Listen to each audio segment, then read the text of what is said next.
Hey guys, Wyloch here. Had fun doing the live stream the other night, and congratulations to raffle winner David Bunch, who will receive all 5 items that we crafted in that live stream. If you weren't able to join us for the live stream and you don't feel like sitting for an hour watching a real-time low-res build, here is a tutorial on how to make those 5 items for an Alchemist workshop.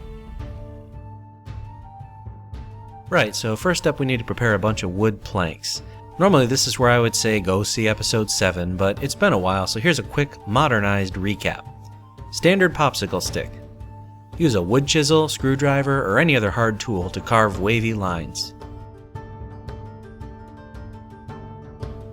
Base in black. Overbrush with burnt umber. Load up the brush with paint, bleed off a good amount on the palette, and then strike the stick perpendicularly so that the brushes skip over the grooves that you just carved. Then with a burnt orange, like terracotta, dry brush. And then finally with a honey brown, dry brush again, but sporadically, leaving a few spots untouched. The end result is this deep, rich, worn-looking wood plank.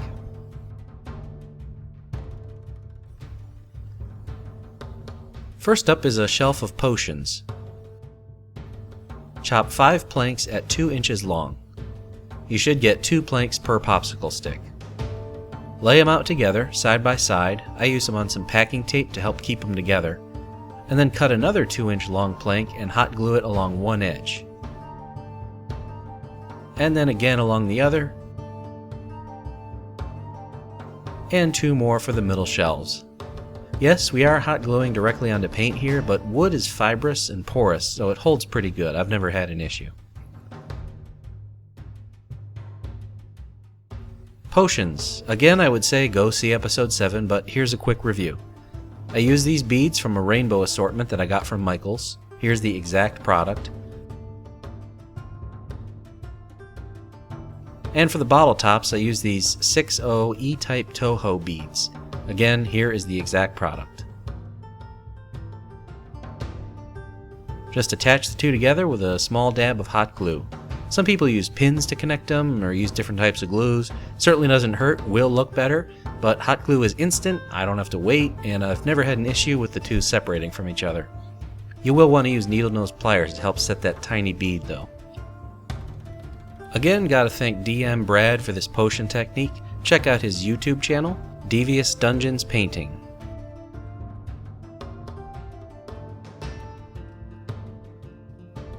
How about a brewing table?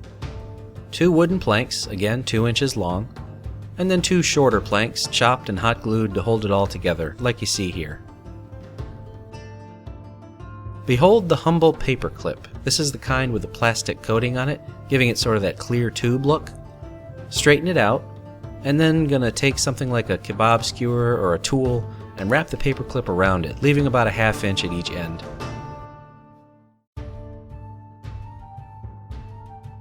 Then take 2 fairly large beads, and this part has to be done quickly. I'm going to inject hot glue into the bead, and then stick one end of the paperclip into it. Same for the other side. And now we can hot glue those right to the tabletop. Some other bits. This circular bead is from my random leftovers box. Notice there's a large hole in the center, so I took a Swarovski crystal and hot glued it in there. And while I was at it, a stray potion and another random bead just for good measure.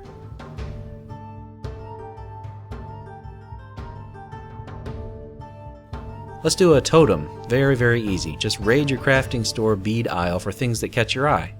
Here's a big ornate looking bead, hot glued to a washer.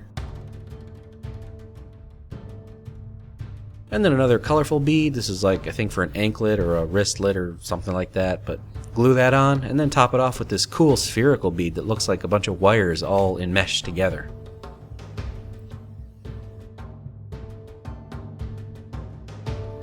Enchanting table. Start with a 1-inch washer and hot glue 3 planks to it. The plank should be 1¼ inch long. And then we begin to snip away to make them into a circle. So the washer acts as both a mounting point and a visual guide so that you have about 1/8 inch overhanging all around it. If you use wire cutters like I am here, make sure that the flush cut side is turned inward. Here's a wooden bit that can be found in most any crafting store, or at least something like it. Simply hot glue the top to it and paint it up like wood, or however you like. Then some plain old white PVA glue, Elmer's, painting a symbol on the tabletop, and applying glitter. The finer the glitter, the better. It'll sparkle nicely. I also went through my crystals again and found a matching color, because why not? Lastly, let's do a reagent bin. This is like the supplies used to make a potion. Start with a jumbo popsicle stick, don't need to paint it since you'll never see it. Chop it to 2 1/4 inch long. Attach 2 planks along the sides. Note that I apply the hot glue to the plank and attach it like next to the base as opposed to on top of it. Then 2 short planks at the end, and these should contact the ends of all 3 pieces. And finally 2 more short planks in the middle to create 3 partitions. For those last 2 you'll need to snip them lengthwise a bit to trim off some of the height. Then fill the partitions halfway with hot glue, and using some beads, washers, whatever you like, create the legs for the bin. Here I'm using those arcane big beads again with some washers. And finally coat the hot glue with white PVA and apply 3 different colors of glitter. I chose gold, silver, and diamond since this is an alchemist shop after all. A piece of scotch tape over the adjacent bin will help ensure that no stray glitter gets in while you're pouring. Okay, so here's 2 of everything. There's the set we made in the live stream and the set that we just made now. And again, congratulations to Mr. Bunch, the raffle winner. I hope to do that again in the future with live streams. Hope you guys enjoyed this. For all you 3D printers out there, don't forget to check out Heroes Horde, where you can get True Tiles models as well as a ton of other excellent fantasy-related scenery. I am Wyloch, thank you for joining me, and I'll see you next time.